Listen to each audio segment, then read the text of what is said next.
कृष्ण ने कहा, दादा ये खीर खाने जैसा सरल नहीं है।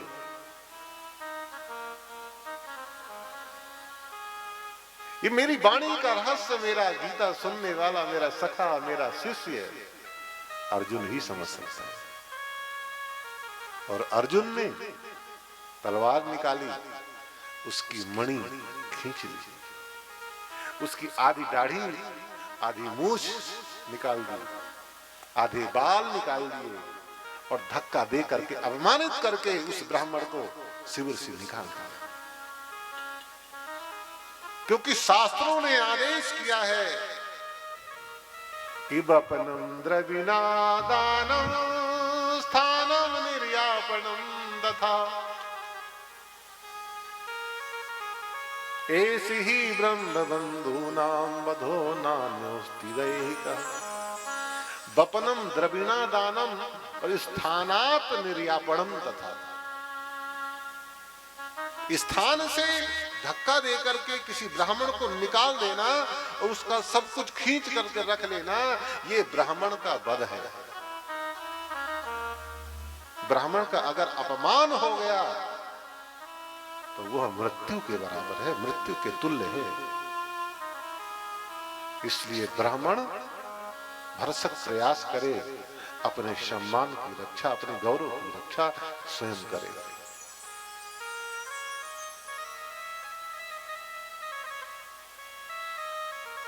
ब्राह्मण का वध नहीं होता। ऐसी ही ब्रह्म बंधूनाम वधो नान्योस्ति दैहिकः। शरीर से वध नहीं होता।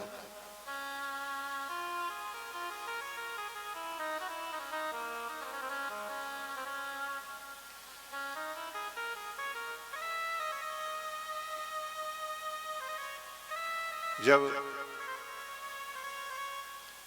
कन्हैया जाने के लिए उद्यत हुए, पांडवों ने रोका।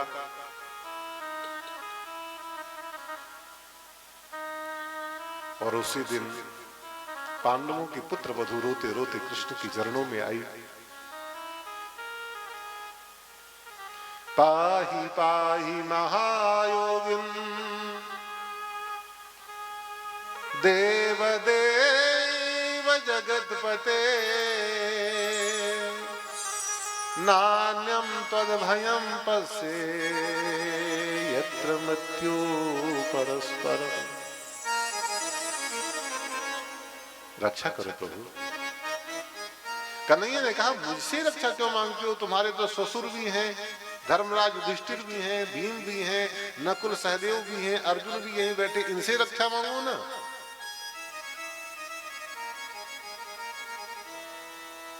उत्तरा ने कहा, प्रभु ये दुनिया के लोग एक दूसरे को मारने के लिए उद्यत हैं, ये भला रक्षा क्या करेंगे? और उत्तरा के गर्भस्थ शिशु की रक्षा करने के लिए स्वयं नारायण चतुर्भुज रूप बनकर के गर्भ में गए और शिशु की रक्षा करी, उत्तरा की रक्षा करी और गर्भ में ही दर्शन दिया। कितनी विचित्र बात है। जिस बालक ने अभी जन्म नहीं लिया और उसने कृष्ण दर्शन कर लिया। इसीलिए भागवत के आदि श्रोता हैं और आदि वक्ता कौन है? भगवान सुखदेव। इन्होंने भी अपनी मां के गर्भ में कृष्ण का दर्शन किया था,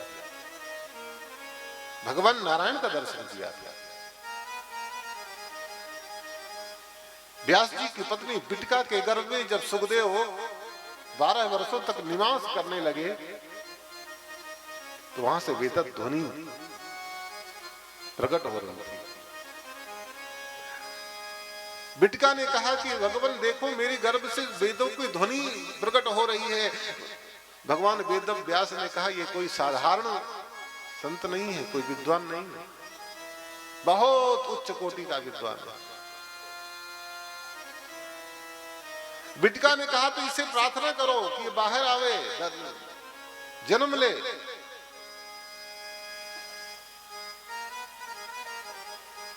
व्यास जी ने निवेदन किया, पुत्र जन्म लेकर के बाहर आओ। 12 वर्षों से तो निरंतर मां के गर्भ में वास कर रहे हो, मां को पीड़ा होती है। सुखदेव ने कहा हम बाहर नहीं आने वाले हैं। क्यों? क्योंकि संसार का नियम है, जन्म लेती ही माया जकड़ लेती है। भूमि पराभा ढाबर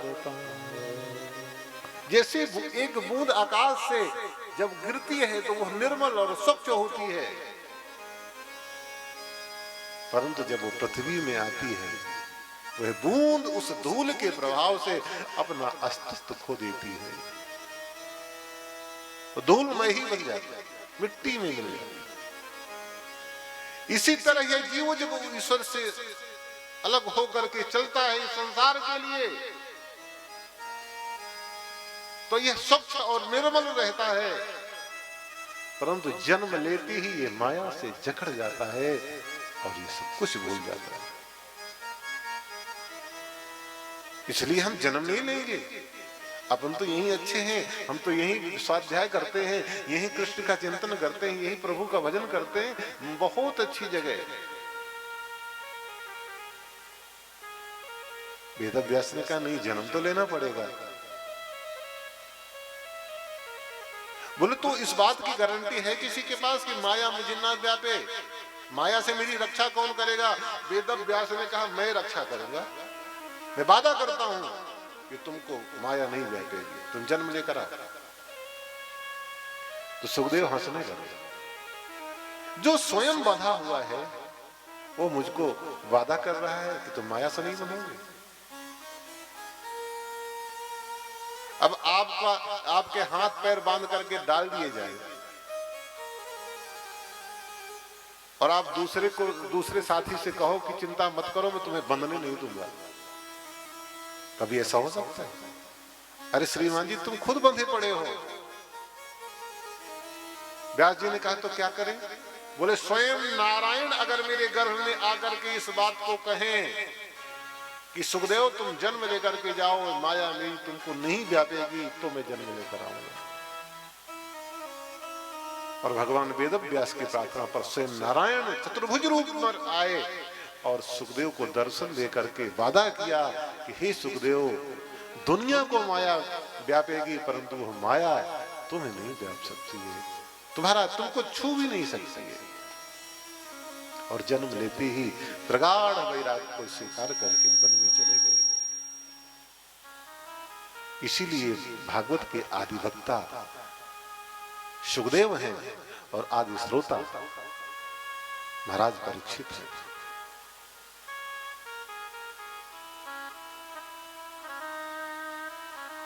परंतु ये सारा खेल माता कुंती समझ गई। माता कुंती ने स्तवन किया।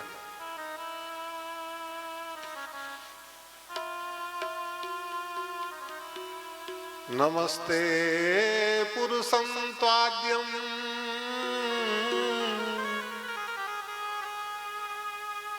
हे आदि पुरुष आपको नमस्ते है। नमस्ते पुरुषं त्वाद्यम् ईश्वरं प्रकृते परम् अलक्ष्यं सर्वभूतानां अंतर्बहिरवस्थितम्। जो अंदर भी है और जो बाहर भी है ऐसे ईश्वर को नमस्कार।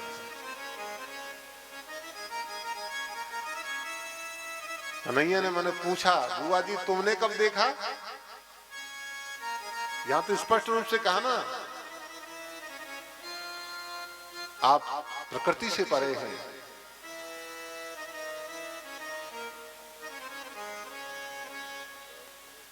और आपने कहा अंतर बहिरवस्थितम, भीतर भी हो बाहर भी हो, ऐसा तुमने देख कब लिया? अरे बोले बहली की बात छोड़ो, मैंने अभी अभी देखा। तुम मेरे पुत्र वधू के गर्भ में भी जाकर के मेरे पोते की रक्षा कर रहे थे और बाहर खड़े होकर के मेरी पुत्र वधू से पूछ रहे थे, बेटा कैसा महसूस हो रहा है, अब कैसा लग रहा है, अब स्वस्थ हो ना? मैंने तुम्हारे दोनों रूप देखे, इसलिए तुम्हें नमस्कार कर रहे हैं। कन्हैया ने कहा तो पहचान लिया क्या मुझे? बोले हाँ। परंतु बुआ जी मेरा तो नियम है, अगर मुझे कोई पहचान जाए कि ये ईश्वर है, तो फिर ईश्वर तो वरदान देते हैं प्रसन्न होकर के, तो मैं वरदान देने के लिए उद्यत हूं, क्या मांगना चाहते हैं? कुंती ने कहा अगर देना ही चाहते हो, विपदा संतु न सस्वद तत्र तत्र जगद्गुरो भवतो दर्शनम यत् स्याद पुनर्भव दर्शनम। हे कृष्ण, अगर कुछ देना चाहते हो तो मुझे विपत्ति ही विपत्ति दे दो। कन्हैया ने कहा बुआ, इतना दुख भोगा जीवन में, और जब आज मैंने स्वयं तुमसे कहा कि बुआ मांग लो, क्या मांगना चाहती हो, ऐसा अवसर आया, तुम कुछ भी मांग सकती थी, परंतु तुमने फिर से विपत्ति मांग ली।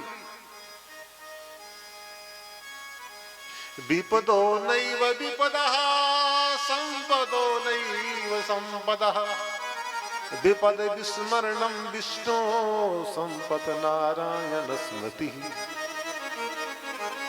कुंती ने कहा वो विपत्ति विपत्ति नहीं होती, वो संपत्ति संपत्ति भी नहीं होती, जिस विपत्ति में तेरी याद आ जाए वही सबसे बड़ी संपत्ति है। कि सुख के माथे सिल पड़े, नाम हृदय से जाए, बलिहारी वा दुख की जो पल पल नाम रटा। अरे मैं ऐसे सुख के माथे में तो पत्थर मारना चाहती हूं, जो सुख आकर के कृष्ण के नाम को भुला देता है। सबसे ज्यादा कृष्ण की याद, सबसे ज्यादा भगवान की याद कब आती है? जब हम दुखी होते हैं, और जब सुखी होते हैं तो कृष्ण याद नहीं आते।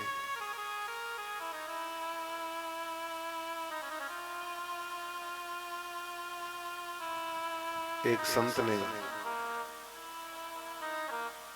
एक गुरु ने अपने शिष्य से कहा,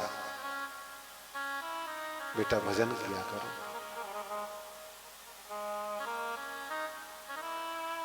शिष्य ने कहा, गुरुजी नींद आती है। हम माला लेकर के भजन करने के लिए बैठते हैं तो हमको नींद आ जाती है, निद्रा आ जाती है। क्यों? गुरुजी ने पूछा, जब नोट की गद्दी लेकर के गिनने बैठते हो तब? फिर तब नहीं आती। जब पोता को गोद में खिलाते हो, अपने पुत्र को और पौत्र को गोद में खिलाते हो, उससे अटखेलिया करते हो, तो नींद आती है क्या? बोले नहीं आती। गुरुजी ने कहा क्यों? उस भगत ने पता क्या कहा? प्रभु, वो जो नोटों की गद्दी है ना, वो अपनी है, वो जो पुत्र है पौत्र है वो भी अपना है। गुरुजी ने कहा तो भगवान?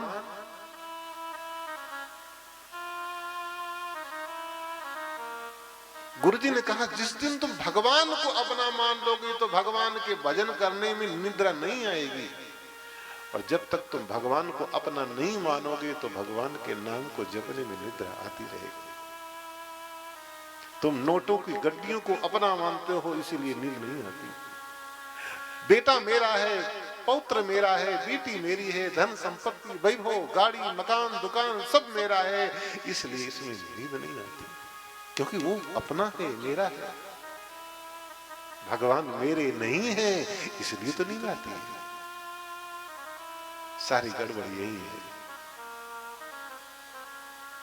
जिस दिन तुम भगवान को अपना मानने लग जाओगे, सारा लफड़ा खत्म हो जाएगा। हम दुखी तब तक हैं जब तक हम कृष्ण को अपना नहीं मानते। कृष्ण मुझे दुख में देख करके मुझे विपत्तियों से उबारने के लिए बार बार आता रहे, इसलिए माता कुंती ने दुख को मांगा, सुख नहीं मांगा।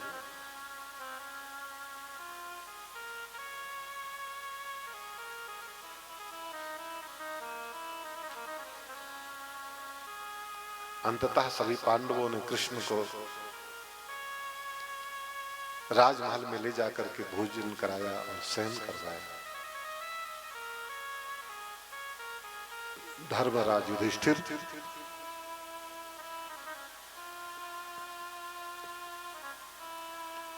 को एक चिंता खाई जा रही थी।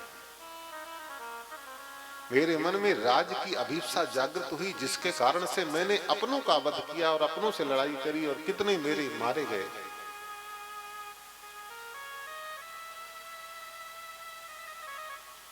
अर्जुन पर कोई असर नहीं हुआ,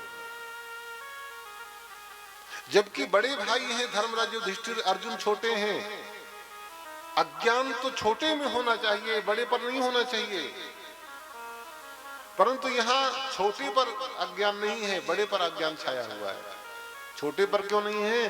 क्योंकि छोटे ने तो गीता को उपदेश कन्हैया से सुन रखा है, और जिसने गीता जैसा दिव्य ज्ञान स्वयं भगवान के मुंह से सुना हो, उसको अज्ञान कैसे हो सकता है? धर्मराज युधिष्ठिर धर्म है, धर्म का रूप है, और बड़े हैं, फिर भी सत्संग नहीं मिला, इसलिए इनके मन में बोझ है। कन्हैया ने रोते हुए देखा तो बहुत समझाया, पूरा का पूरा ज्ञान उड़ेल दिया।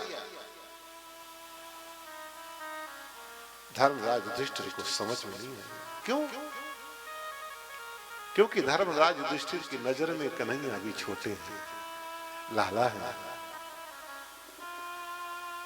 और जब कोई छोटा कितनी भी ऊंची बात क्यों ना कहे, बड़ों के दिमाग में नहीं बैठती। कहते अरे बालक है, ऐसे कह रहा है। कन्हैया ने कहा तो यही बात अगर भीष्म पितामह अपने मुंह से कह दे तो धर्मराज युधिष्ठिर को ज्ञान हो जाएगा।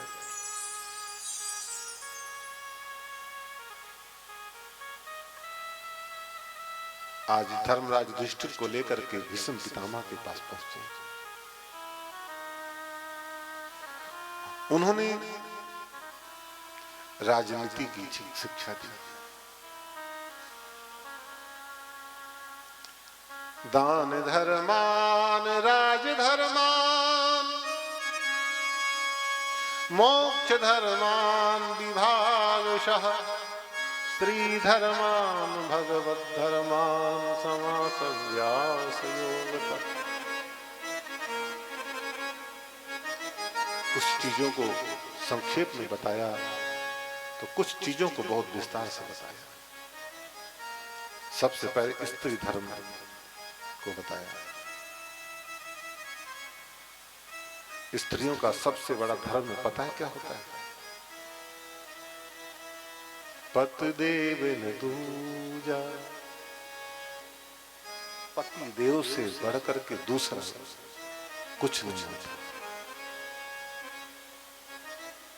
जो स्त्री अपने पति को ही ईश्वर मान करके पूजती है, सेवा करती है, उस स्त्री को भजन करने की, कथा सुनने की और यज्ञ करने की कोई आवश्यकता नहीं। सत्संग में अगर आती है, कथा सुनती है, सॉरी मैं माफी चाहता हूँ, कथा के लिए मना नहीं है, सत्संग में अगर आती है, बैठती है, भजन करती है, अच्छी बात है, बैठना चाहिए।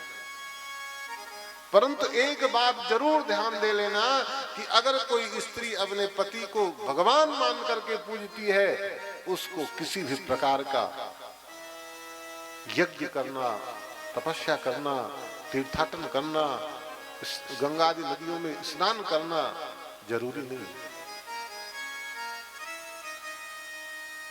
केवल सारा का सारा फल उसको अपने पति की सेवा में मिल जाएगा।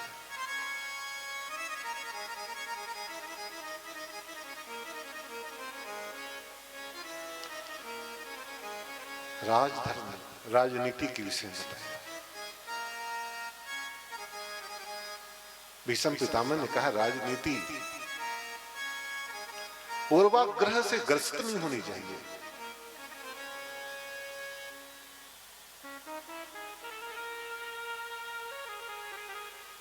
जो आजकल देखने को मिल रहा है, आज हमारी सरकार आ गई तो अपने प्रतिद्वंदियों के ऊपर हमने शिकंजा कस दिया। जैसा मन माना आया वैसा कर दिया।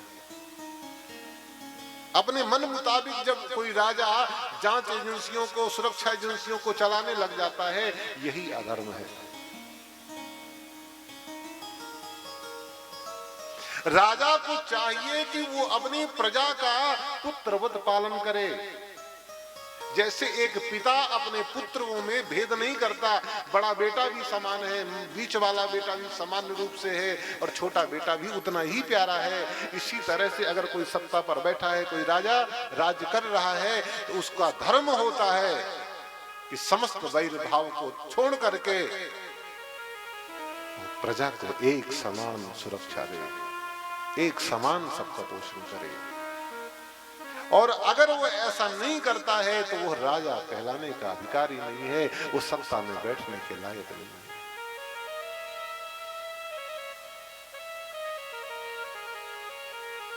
राजा का काम केवल कर वसूलना नहीं है। जितने माने कर लगा दिए, अगर कर से कोई धन मिलता है, उस धन को प्रजा के ऊपर खर्चा करो, प्रजा को लुटाओ, प्रजा को सुविधाएं प्रदान करो, प्रजा को सुरक्षा मुहैया कराओ।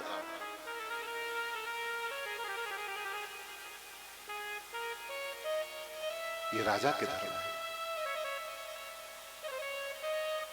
और मोक्ष धर्म का वर्णन किया। हर व्यक्ति को सजग रहना चाहिए कि हम संसार में आए हैं अपने परम लक्ष्य की प्राप्ति कर लें।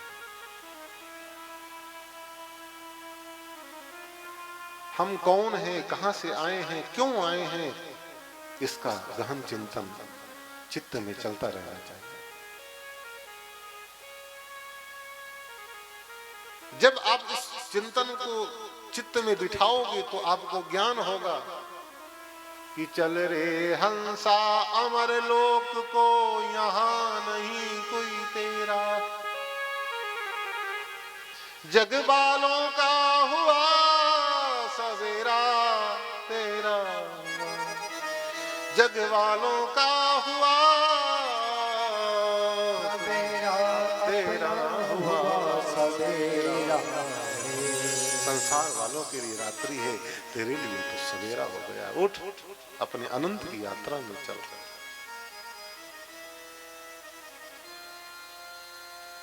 अपने मुक्ति के पथ को स्वयं खोजना चाहिए और स्वयं उसको मार्ग में चलना चाहिए। यह एक ऐसा कर्म है कि वो स्वयं करना पड़ता है, दूसरा नहीं कर सकता। प्रेम से बोलो जय श्री कृष्ण। जय श्री कृष्ण।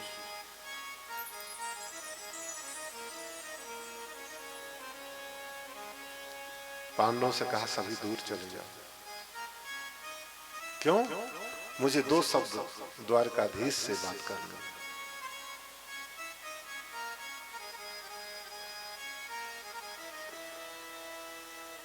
भीष्म पितामह ने हाथ जोड़ करके अपनी आंखों में अश्रु की धारा, अश्रु की बिंदु को भल भर करके कृष्ण के चरणों में समर्पित करते हुए ये शब्द कहे हैं।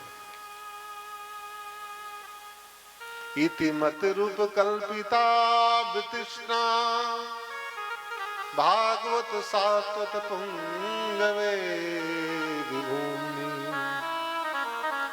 इति मत रूप कल्पिता वितृष्णा भगवती सात्वत पुंगवे विभूमि। ससुख मुत गते क्वचिद विहर्तुम प्रकृति मुपेयुष यद भव प्रवाह।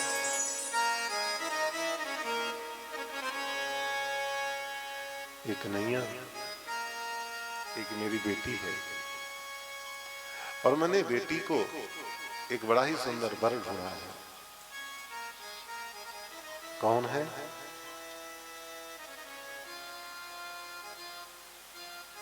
बोले वो वर तुम हो। तो आपकी बेटी कहाँ है, दिखाओ तो सही। बोले बेटी बड़ी सुंदर है। इतिमति रूप कल्पिता। है कैसी? वितृष्णा विगताया तृष्णा, जिसकी संसारिक वासनाएं नष्ट हो चुकी हैं, तृष्णाएं नष्ट हो चुकी हैं, ऐसी सुंदर पवित्र बेटी है मेरी।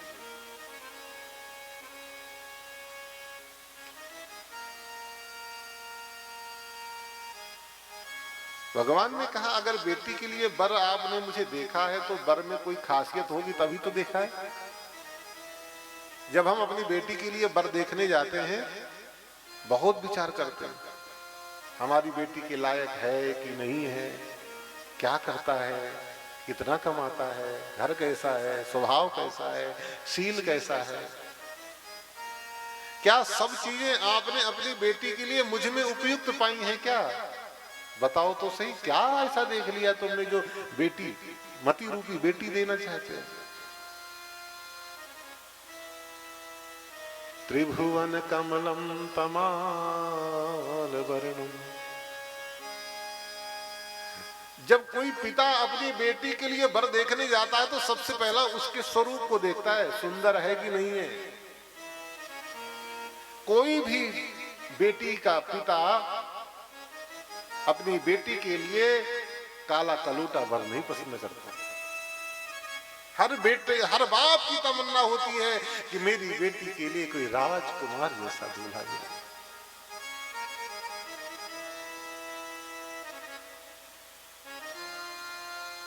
क्या मैं सुंदर हूं? बोले हाँ। कैसे सुंदर है? त्रिभुवन कमलम तमाल वर्णम। त्रिभुवन में, संसार में ऐसा कोई दूसरा सुंदर है ही नहीं जितने सुंदर तुम हो। अरे बोले देख, कलर को नहीं देखा? मैं तो काला काला हूं, मेरी मैया भी मुझे कनुआ कहती है। कलर नहीं देखा? कोई भी बाप काले को नहीं दूल्हा बनाता। तो बोले तुम काले नहीं हो, ये तमाल वर्ण हो, सांवले सलोने हो। तो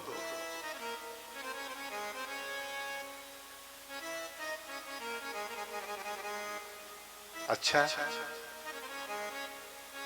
बपुर गुलावृतान नाब्जम विजय सखे रतिरस्तु में नवद्या।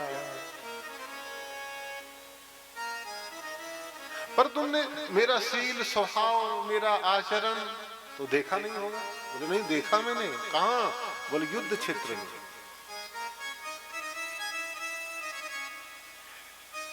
जिस पिता के घर जवान बेटी होती है वो पिता हर क्षण नजर दौड़ाता है और उसको सर्वत्र केवल अपनी बेटी के लिए वर नजर आता है। कौन सुंदर है, क्या गुण है, ऐसा स्वभाव वाला मुझे मेरी बेटी के लिए वर मिल जाए।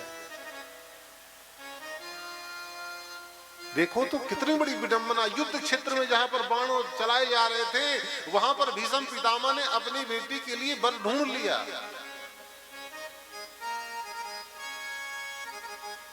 बोले मेरा स्वभाव कहां देखा? बोले मुझे याद है जब युद्ध क्षेत्र में मैंने प्रतिज्ञा करी कि कल के युद्ध में मैं 5 पांडवों को मार दूंगा।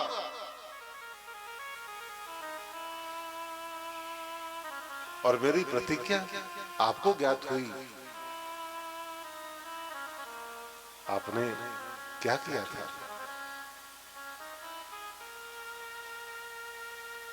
श्री कृष्ण ने द्रौपदी को साथ में लेकर के कौरवों के शिविर की ओर जाने लगे। द्रौपदी को बहन कहते हैं, कई संबंध हैं। ऐसा लिखा है कि चक्र सुदर्शन से जब शिशुपाल का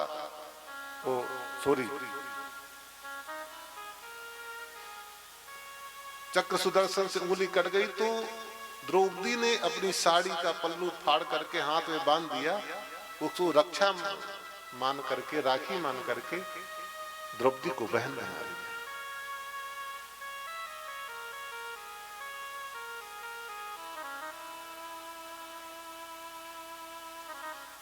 तो द्रौपदी का हाथ पकड़ करके कौरवों की शिविर की ओर ले जाने लगे। तो उनके पैरों में पादुकाएं थी जिनकी आवाज चट चट करके आवाज आ रही थी। कहीं भेद खुल ना जाए इसलिए उसकी पादुकाओं को उतारा अपने हाथों से और अपनी पीतांबरी में लपेटा और लपेट करके कांख में दबाई और ऐसे जा रहे हैं मानो कोई चोर जा रहा हो। ऐसा लग रहा था जैसे चोरों का कोई सरदार जा रहा है।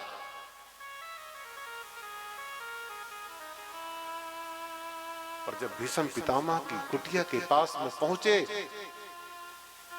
पूरी शिक्षा देकर के द्रौपदी को कुटिया के अंदर भेज दिया और अपना चुपचाप एक नीम के वृक्ष की आड़ में खड़े हो गए। और द्रौपदी ने ज्यों ही पैरों की पायजेब से रुंझुन रुंझुन रुंझुन करते करते और महाराज भीष्म पितामह के सामने पहुंची, प्रणाम किया। प्रातः की बेला नित्य दुर्योधन की पत्नी आती थी प्रणाम करने। महाराज भीष्म पितामह संध्योपासन में चिंतन में समाधि में स्थित थे और बिना कुछ देखे कह दिया, पुत्री सौभाग्यवती भव। महाराज भीष्म ने जो ही सौभाग्यवती होने का वरदान दिया, हिलकियों से रो पड़ी द्रौपदी। द्रौपदी ने कहा, जिसके 5 पतियों को मारने का आपने अभी अभी संकल्प किया है और उसी उनकी पत्नी को आप सौभाग्यवती होने का वरदान दे रहे हो। ज्यों ही भीष्म पितामह ने आंख खोलकर देखा तो सामने द्रौपदी बैठी थी। भीष्म पितामह स्तब्ध रह गए, चकित रह गए। किं कर्तव्य विमूढ़ हो, अब करूं तो करूं क्या? इधर मैंने प्रतिज्ञा करी है 5 पांडवों को ज्यों ही सूर्योदय होगा, युद्ध प्रारंभ होगा, 5 पांडवों को मार दूंगा। इधर उनकी पत्नी को मैंने चिर सौभाग्यवती होने का वरदान दे दिया। अगर पांडवों को मारता हूं तो मेरी वाणी मिथ्या हो जाएगी और नहीं मारता हूं तो वो वाणी मिथ्या हो जाएगी।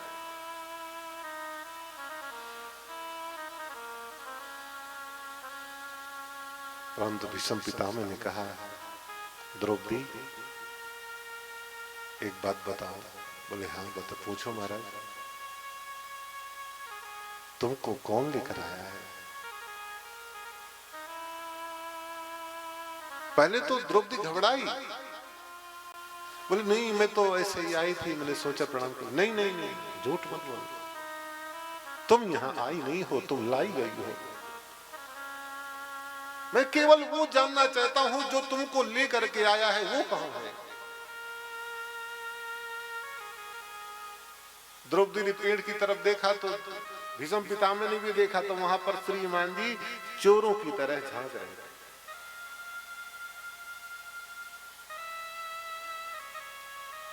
जिसके भय से तीनों लोग कांपते हैं, ब्रह्मा आदि समस्त देवता कांपते हैं, जिनकी एक भ्रगुटी की विलास से संसार का निर्माण हो जाता है और भ्रगुटी जरा सा टेढ़ी हो जाए तो संसार नष्ट हो जाती है, ऐसे भगवान श्री कृष्ण पेड़ की ओट में भयभीत भीष्म पितामह की ओर देख रहे हैं।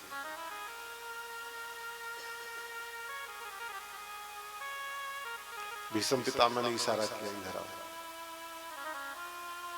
कन्हैया सामने आ गए।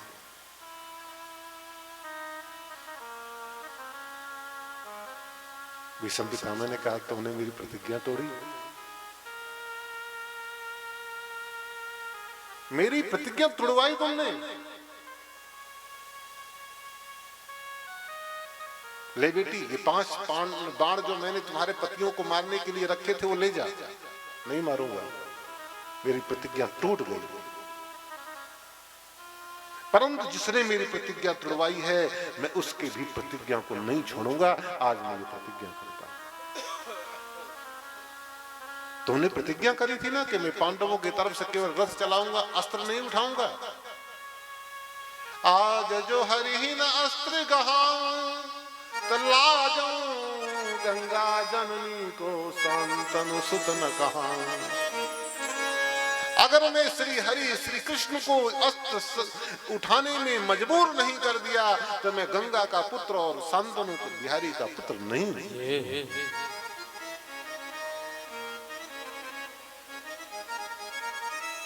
कृष्ण को जाओ अपनी प्रतिज्ञा की रक्षा करना। भीषण युद्ध हुआ, जिसके डर से काल डरता है, भला वो मुझसे क्यों डरता है? परंतु उसकी कृपालुता तो देखो कि मेरी प्रतिज्ञा को रखने के लिए उस दीन दयालु ने अपनी प्रतिज्ञा तोड़ दी। मैंने ज्यों ही अस्त्र शस्त्रों का संधान किया, मैंने अनेकों अस्त्र कृष्ण के ऊपर मारे, कृष्ण ने अस्त्र नहीं उठाया। परंतु मैंने ज्यों ही 2, 4, 10 बाण अर्जुन के ऊपर मारे तो अपने भक्त अर्जुन को बचाने के लिए और मेरी प्रतिज्ञा की रक्षा करने के लिए श्री हरि कृष्ण ने चक्र के रूप में रथ का पहिया उठा लिया। ये दयालुता नहीं और क्या है? मैंने रणांगन में कौरवों के मध्य देखा था ये तुम्हारी दयालुता।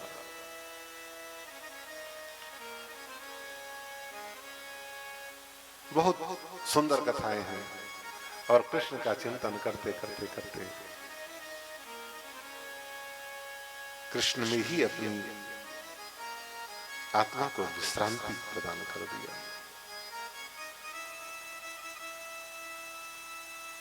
कृष्ण द्वारिका गए, जिस बालक की रक्षा करी थी उसका जन्म हुआ, पुनः कुर्ता टोपी लेकर के आए और साथ में अर्जुन को ले गए। कलयुग का समय आया, कलयुग के अनेक दोष दिखने लगे, नाना प्रकार के असगुन होने लगे। धर्मराज युधिष्ठिर ने समझ लिया कि यह कलयुग है। अर्जुन को मणि श्री से हीन देख करके पूछा, क्यों तुम्हारा यह तेज क्यों नष्ट हो गया?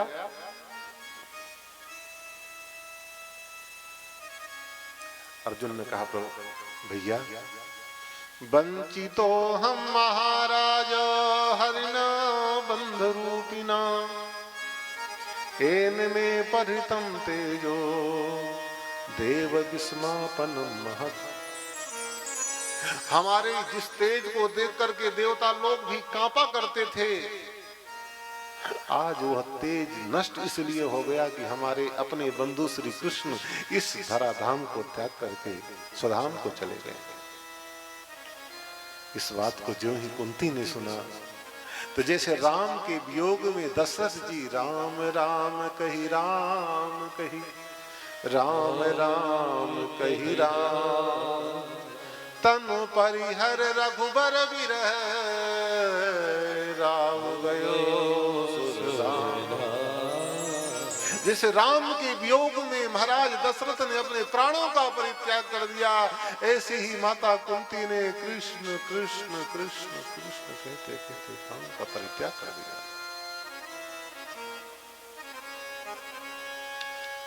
धर्म का पृथ्वी का संवाद हुआ। राजा परीक्षित को राज्याभिषिक्त करके पांडव स्वर्गारोहण के लिए चले गए। जब शिकार के लिए गए, भूख और प्यास के कारण थोड़ा मति में भ्रम हुआ और काला नाग लेकर के समीप ऋषि के गले में डाल दिया। बटुक ब्राह्मणों ने समीप के पुत्र को यह खबर सुनाई। उन्होंने गंगा जल लेकर के संकल्प की विधिना राजा परीक्षित को श्राप दे दिया, इस काले नाग का पूर्वज तक्षक नाग आज से 7वें दिन रस लेगा। वाक वज्रम ससर्जः, वाणी रूपी वज्र का संधान कर दिया। सज्जनों, एक बार तुम गोली से बच जाओगे, बाण से बच जाओगे, तोप से भी बच जाओगे, बम से भी बच जाओगे, बारूद से बच जाओगे, परंतु अगर किसी ब्राह्मण ने कोई बात कह दी उससे नहीं बच पाओगे। राजा परीक्षित को श्राप लग गया।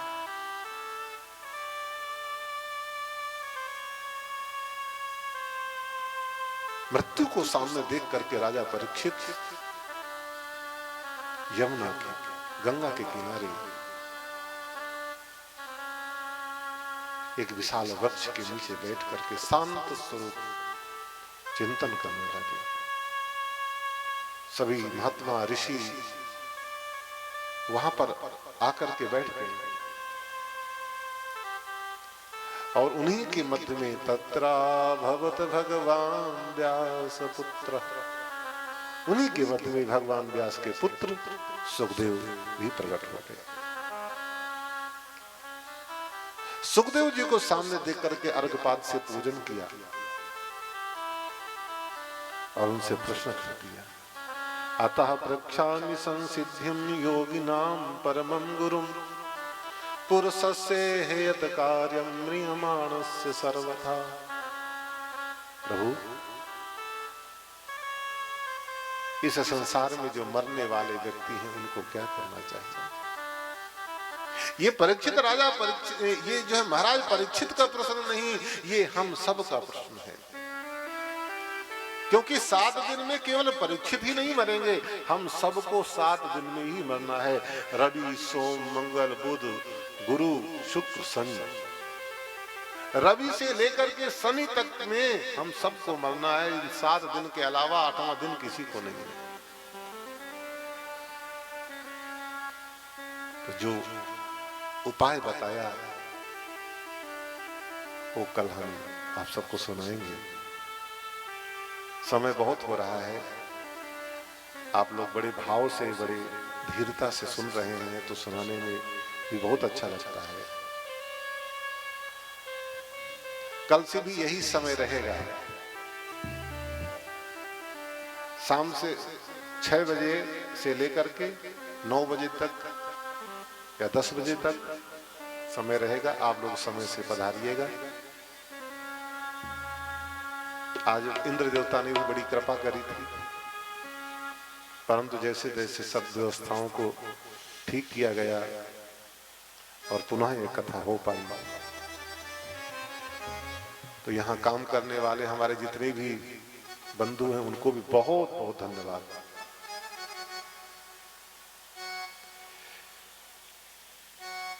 प्रेम से बोलो जय श्री कृष्ण।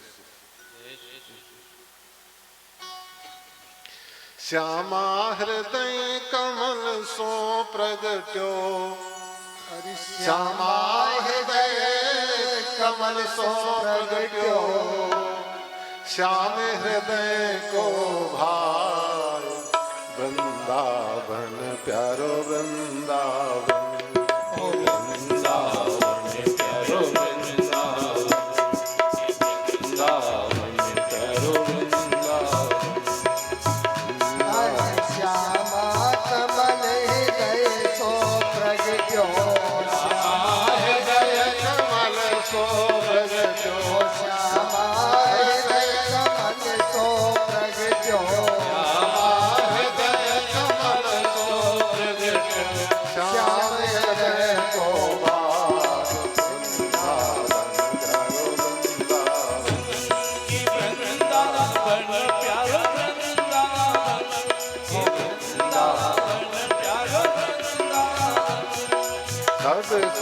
सागर रूप उजागर रह वृंदावन धाम,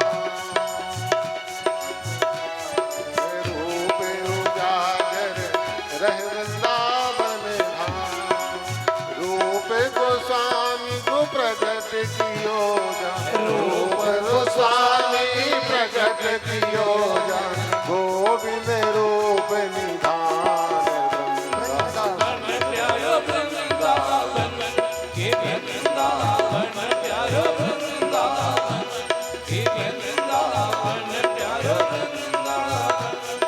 श्यामा हृदय कमल सो प्रगट्यो।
ब्रज जन मन सुख था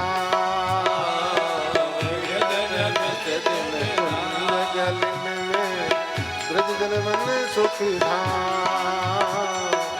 ब्रज जन मन सुख था मदन मोहन को रूप निरख के मोहन को रूप निरख के सनातन बलि बलि जाय वृंदावन प्यारो वृंदावन वृंदावन प्यारो वृंदावन वृंदावन प्यारो वृंदावन वृंदावन प्यारो वृंदावन वृंदावन प्यारो वृंदावन वृंदावन प्यारो वृंदावन वृंदावन प्यारो वृंदावन वृंदावन प्यारो वृंदावन वृंदावन प्यारो वृंदावन वृंदावन प्यारो वृंदावन वृंदावन प्यारो वृंदावन वृंदावन धाम की जय। हमारे परीक्षित जी मुख्य श्रोता आरती कर रहे हैं, साथ में आप लोग भी करेंगे। सब लोग खड़े होकर के बड़े भाव से आरती करेंगे।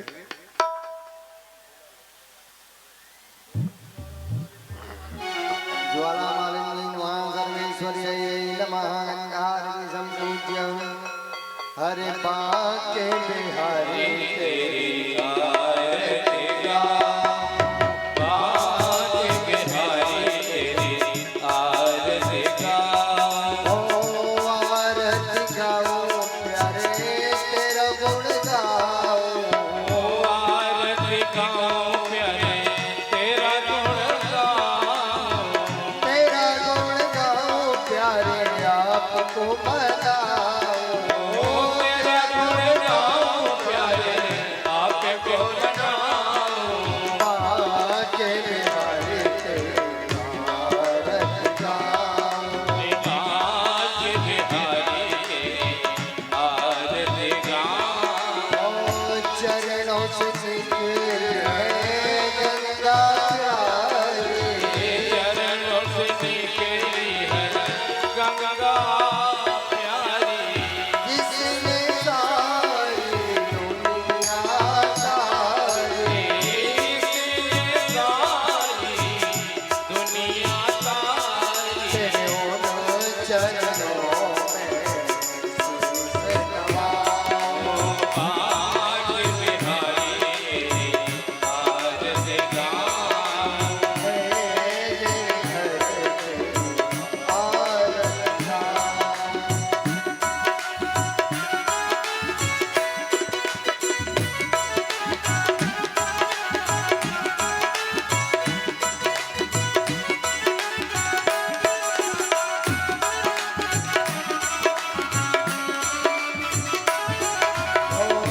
मोर मुकुट प्यारे शीश पे सोए, मोर मुकुट प्यारे शीश पे सोए। हो प्यारी बंसी तेरी रोमन मोहे, प्यारी बंसी मेरे मन मोहे। देख छवि बड़ी प्यारी जाओ, पाके बिहारी तेरी आरती गाओ।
कल्याण निवेदनम ओम जग्नेन जगमय जन्त देवास्तान धर्माणि वर्माण्य